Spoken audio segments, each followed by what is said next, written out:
Hello and welcome to another instructional video in the course Media in Action.eu, which is co-funded by the European Union. In today's video, we're going to tackle media and digital literacy. At the end of this video, you will have learned about the definition of different literacies in the 21st century, especially digital literacy and media literacy, the elements of digital literacy in the context of the digitalization of society, and the importance of media literacy in the life of children and youngsters. In this graphic by the World Economic Forum, we have what are the most important 21st century skills, and we can see that there are three columns. To the left, we have foundational literacies, in the middle we have competencies, and then to the right we have character qualities. If we look carefully, we can see that in both foundational literacies and in competencies, we have media literacy. Even though this is not called media literacy, we can see, for example, that in foundational literacies, we have a strong element of ICT literacy, which is important in media literacy because most of the media, if we look at it in terms of production, uses ICT. Then, in terms of competencies, in the middle, we can see that there is critical thinking and problem solving, which is a very important part in media literacy. We also see creativity, which can be shown through the media. Communication and collaboration, especially communication, which is the foundation of media. Even if we go to the right, we can see that curiosity, initiative, persistence, adaptability, leadership, and social and cultural awareness are also elements that we find in media literacy, as we are going to see later on.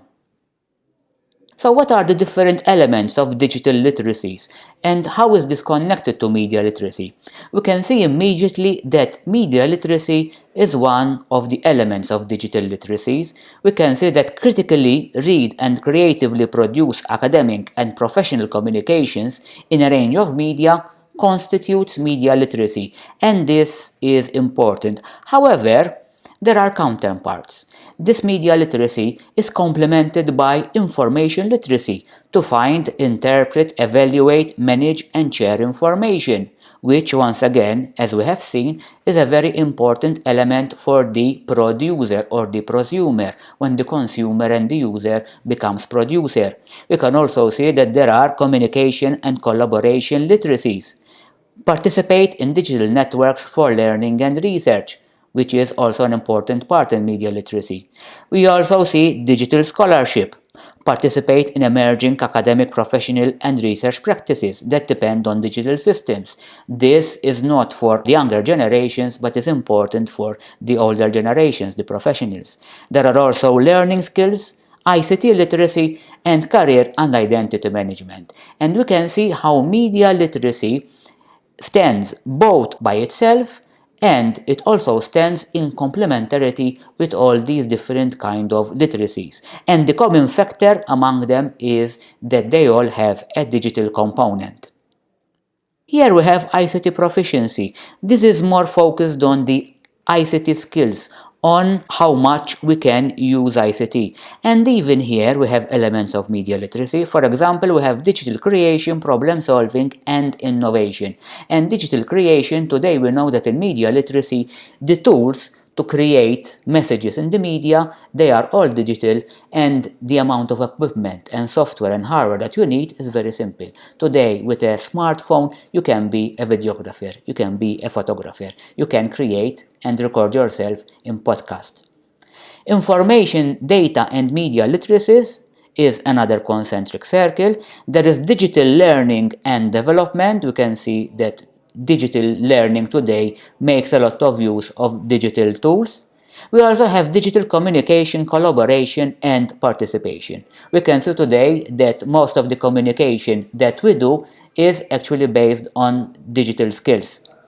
Digital identity and well-being is another important factor, and this encompasses all of them, especially when we look towards media literacy as having a person who is not just a consumer but also a producer. But in terms of consumption, this is more important because we need to know how a person actually identifies with the messages it receives and how it interprets the messages it receives. And then this actually contributes to the creation of the personal identity, especially in youths.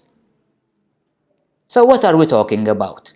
All these literacies, when they come together, digital literacy, e-skills, media literacy, information literacy, traditional literacy, right, reading and writing, all come together and point towards the 21st century effective digital citizen. Apart from being effective, I would also say that it is an empowered digital citizen. But how do we look at media literacy and digital literacy? For some people today, having Wi-Fi, having internet access is the foundation of any basic human need. Obviously, what we see here are two cartoons. There is a caricature, but there is a very strong element of truth, especially when we go to the right, when we see about priorities. Unfortunately, for some people, the mere fact of consuming technology has become a priority over other things, such as personal health and personal well-being. And we see how important it is for a person to be digitally literate and media literate, so that this consumption is not done in a way that it harms the person, but enriches the person and empowers the person. So according to the Library Association of America, information literacy is a set of abilities requiring individuals to recognize when information is needed and have the ability to locate, evaluate, and use effectively the needed information. And this, we can see, already overlaps with the definition of media literacy, as we are seeing in this video. So information literacy in the digital world has a strong complementarity to media literacy and digital literacy. Here we have two different interpretations of media literacy. The first one goes back some time, but is still very valid today in the 21st century. Media literacy is the ability to access, analyze, evaluate, and create media in a variety of forms. So even in 1992, where internet was still in its infancy, we didn't have social media, we didn't have smartphones and portable computing devices, the creation of the media was already being indicated as an important part of media literacy. And then here we also have the two elements of media literacy. We have the consumption part, that is the access, analysis, evaluation, and the production part, the create media in a variety of forms. In the other definition by the Center for Media Literacy, we see that media literacy is a 21st century approach to education. The link between media literacy and education here is being emphasized. It provides a framework to access, analyze, evaluate, create, and participate with messages in a variety of forms, from print to video to internet. So we hear the overlap with the previous definition. Media literacy builds an understanding of the role of media in society, as well as essential skills of inquiry and self-expression necessary for citizens of a democracy. And once again, here we have the democratic element being highlighted. We have already seen in other videos how much media literacy is important as a building block in a democracy. Another definition by the American Library Association, but this time this is about digital literacy. The definition is that digital literacy is the ability to use information and communication technologies to find, evaluate, create, and communicate information, requiring both cognitive and technical skills. And here the difference we have is the introduction of cognitive and technical skills. We have already seen in various definitions of 21st century skills the need to have cognitive competencies, cognitive skills, and these also complement the technical skills. And we see, from what we observe around us, that today's generation, today's youngsters, have a lot of technical skills, but are deficient in cognitive skills. And this is something which we need to highlight when promoting media and digital literacies. Here we have a cartoon where we see what happens when today's generation is given older technology. Personally, I think that the book is not older technology. The book is there to stay, and it is very appropriate technology to learn from it. But we also have alternative versions, the digital versions. And then here we have the teacher saying, no, you don't swipe, you turn. They are called books because the children actually are trying to use the book the same as they would use a digital device like a smartphone or a tablet. According to Paul Gilster, who defined digital literacy way back in 1997, digital literacy is the ability to understand and use information in multiple formats from a wide variety of sources when it is presented via computers. Today we need to update that definition. Although it is very valid, we need to say that it is not presented only via computers but via all the other means, via the new digital means and all the computing devices. We must not forget that after all, the smartphone and the tablet are mini computers. In fact, they are known as computing devices. According to UNESCO, in a definition published just in 2017, the term digital skills refers to a range of different abilities, many of which are not only skills per se, but a combination of behaviors, expertise, know-how, work habits, character traits, dispositions, and critical understandings. These skills and competencies are interconnected and broadly complementary. So, apart from having the interconnectedness and the complementarity, here is an important new element. That is, having digital skills, being digitally literate, has an effect on your lifestyle. It is also how you behave, not just what you know to do, not just your competencies, but also become character traits, dispositions, and critical understandings. So in here, we have a far-ranging definition of digital skills that not only provide you with skills and competencies, but also have an effect on you personally as a human being. Here we have critical digital literacy. When we see digital literacy, not just as being able to use technology in a fruitful and meaningful way, but also its effects that it has on the persona, on the human being. This is a complementary and extension of what we have seen in the previous slides. So here we can see that critical digital literacy means that you have the ability to analyze, to make meaning, to decode. And decoding, we know that is a very important element in media literacy. And also using the consumption side, which is quite straightforward. But there is also the persona.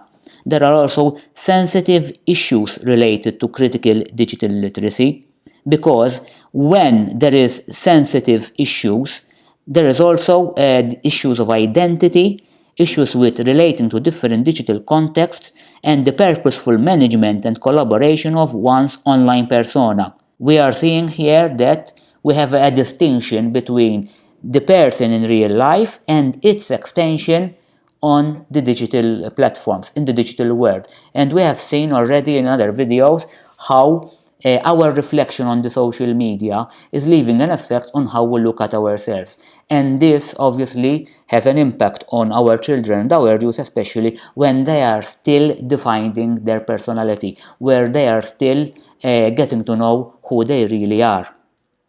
Mark Prensky, this is a quite popular and famous name where digital literacy is concerned, because in 2001 he came up with an idea that provided a new way of looking at digital literates. He said that in today's students, remember this is 2001, today's students think and process information fundamentally differently from their predecessors. These differences go far, further and deeper than most educators suspect or realize. It is very likely that our students' brains have physically changed and are different from ours as a result of how they grew up. The most useful designation I have found for them is digital natives. Our students today are all native speakers of the digital language of computers, video games, and the internet. Our digital immigrant instructors who speak an outdated language, that of the pre-digital age, are struggling to teach a population that speaks an entirely new language. So in here we have the introduction of two very important notions: digital natives, those who are brought up, those who actually are born surrounded by technology, and therefore the way they use technology is very different from those who were born in different times, and They are called digital immigrants because they have to introduce themselves to this new technology-rich environment. However, Prensky's label has been criticized for the distinction which many times cannot be clear-cut. Some people can be digital natives even though they have not actually been brought up surrounded by today's digital technologies, because they know how to speak the language, because they have learned how to speak the language. Furthermore, even though you know how to touch the right buttons, to press the right buttons, how to swipe, how to use technology, it doesn't mean that you can actually be competent in exploiting its benefits. And therefore, this does not make you a digital native because you lack some of the most important competencies and skills in using technology. Here we have a sweet cartoon where you can see this difference, this distinction between digital natives and digital immigrants. Here we have this father asking his daughter, "Hi sweetie, how was school today?" And the daughter, who obviously is a digital native, replies that you can read all about it on my blog, Dad. And therefore, the father is not expecting that kind of answer, and the child actually is using her blog to disseminate what he has done today, not just to his father, but also to the whole world. Here is a classic example of a digital immigrant, even though I don't think that there are many teachers that actually do like Mrs. Miller. However, their approach towards technology is quite similar to this. Here we have technicians bringing in a new computer, and actually the teacher, Mrs. Miller, is frightened about this computer because she cannot understand how to exploit it and how to use it. Maybe this is a little bit far-fetched, but I can assure you that we have these kind of teachers today in the 21st century, and unfortunately, the way they teach, they are still not harnessing the potential of computers. And the ones who actually are at a disadvantage is not the teacher, but the pupils, the students, the learners who attend the classes of these educators. Those who were born and who were brought up in the 70s and the 80s actually can relate to this picture, because here we have how people like me, who were born in the 70s and raised in the 80s, were teenagers in the 80s, actually consumed the media. We didn't have mobile phones, we didn't have MP3 players, we didn't have all this knowledge on computers. We didn't have computers at all, we didn't have sat-navs, our libraries were made of books and print publications, and they were not online.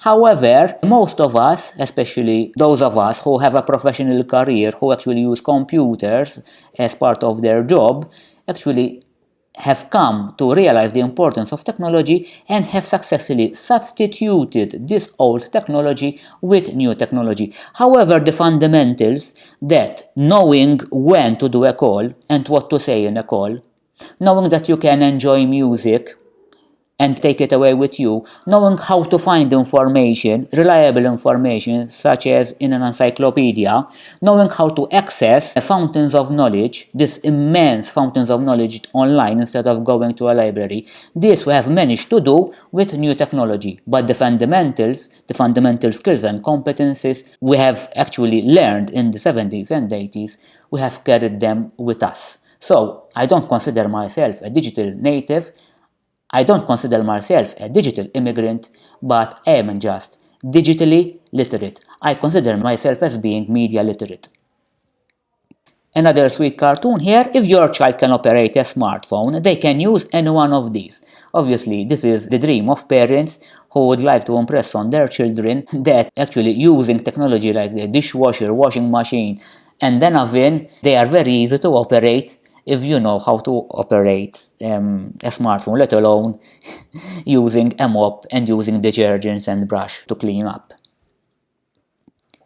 Happy Mother's Day to the iPad that is raising your children. This is more a sarcastic comment directed at parents who are leaving their children consuming a lot of technology, and they think that iPad is actually taking their role because children stay quiet using iPad and learn through iPad. And they don't realize that personal communication, interpersonal communication with their child is very important at a very tender age. And an iPad, a device, no way can take the role of a mother and a father or a parent or a guardian. So now let's see some approaches to the definition of media literacy. We're going to concentrate more on media literacy and how we understand it and how we can approach it. We have already seen similar infographics like this one when we see that digital literacy and e-skills and e-competencies are all related to each other. And with digital literacy here, we have the different components, and some of them actually are complementary or overlap with media literacy. And we can already spot the critical thinking and evaluation, which is very important, practical and functional skills, very important in media literacy from the production point of view, the creativity, because media literacy allows you to be creative, proficient communicator, communication is the basis of any media literacy, curation of information, we need to know how to search for, how to find, how to gather, but also how to evaluate and share and pass on information, this is called curation, collaboration, today's media makes it very easy to collaborate because it's not just traditional media broadcasting and printing and disseminating to many people, but we ourselves as individuals can be collaborators and broadcasters. And there are also the cultural and social understanding where through media we actually understand each other and we create cultural meaning. E-safety is also important because in terms of media literacy, when we communicate, we both consume and we produce. When we consume, we need to make sure that what we consume in terms of information is true, and when we act on it, we are acting on something that is genuine. And in terms of the production point of view, we need to make sure that when we produce something, this does not cause harm but is beneficial to others. How media literacy skills can help youth and adults. Here we have some points. For example, it can help develop critical thinking skills. It can help understand how media messages shape our culture and society. Identify target marketing strategies. Recognize what the media maker wants us to believe or do. Name the techniques of persuasion used. Recognize bias, spin, misinformation, and lies. Discover the parts of the story that are not being told. Evaluate media messages based on our own expectations, experiences, skills, beliefs, and values. Create and distribute our own media messages and advocate for media justice. And here we can see the different aspects of media literacy from the production and the consumption point of view, where we can see critical thinking is important, evaluation, investigation is important, but also the production part when we create something which is useful to others, and also media literacy as an important building block in democracy, as we've seen in the last point about advocacy. The Association of Media Literacy of Canada is proposing 8 key concepts for media literacy. Number 1. All media are constructions. They are invented and there is a reason why they are constructed in such a way. The media construct reality. That is, when we look at reality through the media, it is being constructed. So we have to make sure that we realize that what's being shown to us is not reality as reality is, but a construct. Audiences also play a part in getting meaning from the media because they play their part at how they understand the meaning and how they act on it. Media have commercial implications. Most of the media we have, they are business concerns. They are there to make a profit. They are not voluntary organizations. They are not philanthropic organizations. Media contain ideological and value messages, and we must be aware who is sending the message and what are the hidden agendas. Media have social and political implications, and we know how the media has played a very important part in the history of humanity throughout the years, especially with mass media in the last 100, 150, 200 years. Form and consent are closely related in the media. That is, how we actually allow the media to influence us is also important. Each medium has a unique aesthetic form. That is, the messages coming through different media, they come in different aesthetic forms, and we have already seen the famous principle that the medium is the message. The form, a message through a medium, actually has an effect on how we understand that message. What are the attributes of the constructed message? If we think about a message in particular, not the medium, a message, we see that there are different parts of construction that we need to take into account. Content is just one form of it. Unfortunately, many people look at the message in a superficial way because they only look at the content side. They do not ask who's the intended audience, who's the author, why that format, and why the purpose of that message. Some of these are at the subconscious level. We don't stop and ask these questions for every piece of information that arrives at us. Otherwise, with all the stimuli throughout the day, we do nothing but actually try to decode all these messages. So, we need to be careful. If we are media literate, with experience, we start asking these questions almost subconsciously and without actually stopping from doing other things. But the most important thing is here that we recognize that messages are constructed and we need to investigate. So what are the media literacy basics? We have 5 core concepts here and 5 key questions. This is a slightly different view of media literacy, one of the different definitions that we have of media literacy. So on the left, what are the 5 core concepts according to the Center for Media Literacy? All messages are constructed. We have seen that.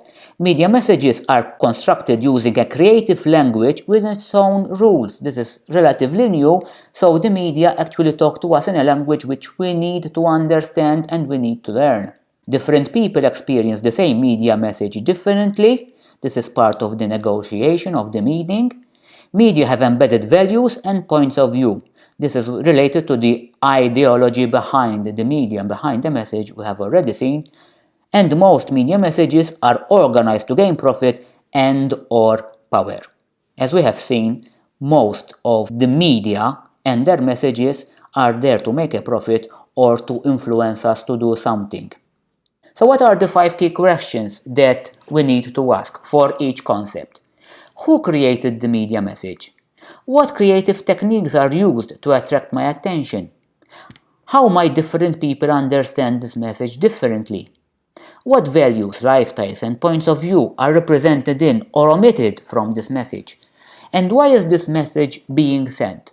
Once we answer these 5 questions, we can have a very clear view of a particular message. This is another take on the digital immigrants and the digital natives theory. Here we have a toddler who's actually trying to read a book. Obviously, he doesn't know how to read, but the message is that reading is still very valid and very important, and that is how we install new software into our brains. Because installing software is something related to digital skills and digital technology. But here again, we see that reading is very important, even if we do it through digital technology, like using a tablet, smartphone, or an e-book reader. The fact of reading in itself is still very valid. A cartoon which actually pokes fun about the way that we treat technology. We think that we command technology, and in reality, in a way, we are slaves of technology because we are so addicted to the use of technology that we go out of our way to keep our phones charged, provide Wi-Fi, and download new apps, use new apps. We are alerted all the time with incoming messages and incoming calls. We use it even while we're eating in restaurants. And therefore, even though we don't want to admit it, according to this cartoon, it is technology that is our master and not that we are the masters of technology. And this is having an effect. We have already seen that the use of digital technology is changing how we use our brains, but it is also having effect on our motor skills, because according to the news, today's youngsters, they are so accustomed to using the smartphone instead of using their fingers and doing traditional play that when coming to handling some surgical tools, they don't have the motor skills to use them properly. This is another issue which we need to take into consideration, we need to take into account when looking at the effects of technology. Once again, this is a message about our younger generation and not just them. We're seeing, in case of fire, please leave the building before posting it on social media. So the most important thing is your safety, not taking the photos and videos of the fire so that you can post them on social media. Here, your personal safety is more important than social media. But I bet that some people will actually stop and take the photos and the video and try to upload it on social media. But by then, most probably, it would be too late and they will fall victim to the fire. So, to wrap everything up, let's say that there are two basic approaches to media literacy. There is the critical approach and there is a 21st century approach. They are complementary, but there are some basic differences between them. So, critical media literacy brings to the fore the relationship between media literacy and critical literacy, which challenges canonical texts as well as privileged readings of all texts. Such instruction in media literacy is a directive to cultivate skills in analyzing media codes and conventions, abilities to criticize stereotypes, dominant values and ideologies, and competences to interpret the multiple meanings and messages generated by media text. Here we are talking about media as power. Media as an important influencer in issues such as gender issues, power issues, race, and how society actually looks at media, uses media, interprets media, and how these in turn affect our society. The ethos of critical media literacy instruction is grounded in analysis of textual power relationships. So critical media literacy is actually looking very deep at media, very deep at their messages. On the other hand, the new or 21st century literacies instruction, while not a mutually exclusive entity from critical media literacy instruction, is concerned more with the ways in which new media like social networking sites, iPods, voice over IP, they challenge, reinscribe, expand, and in many instances connect in and out of school literacy. In other words, those literacy skills such as viewing and writing and listening may be increasingly compromised or enhanced by Web 2.0 networks, where end-user writing access questions who ultimately is the author of a particular text. So we can see here that we are looking at how the effect of media literacy is impacting on traditional literacies and how they can actually be beneficial but also provide disadvantages towards each other.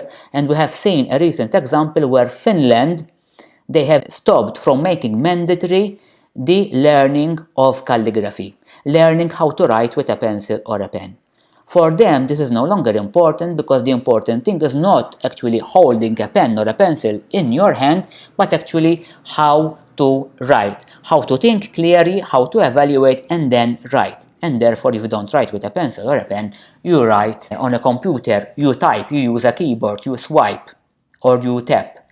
This is a very recent example from one of the countries which is at the forefront in education, and this is something which we cannot ignore. However, we must always keep in mind that new 21st century literacies, when we come to their instruction, we need to be ourselves as educators open-minded, be critical, and make sure that what we analyze, what we see, and what we suggest is of benefit to our learners.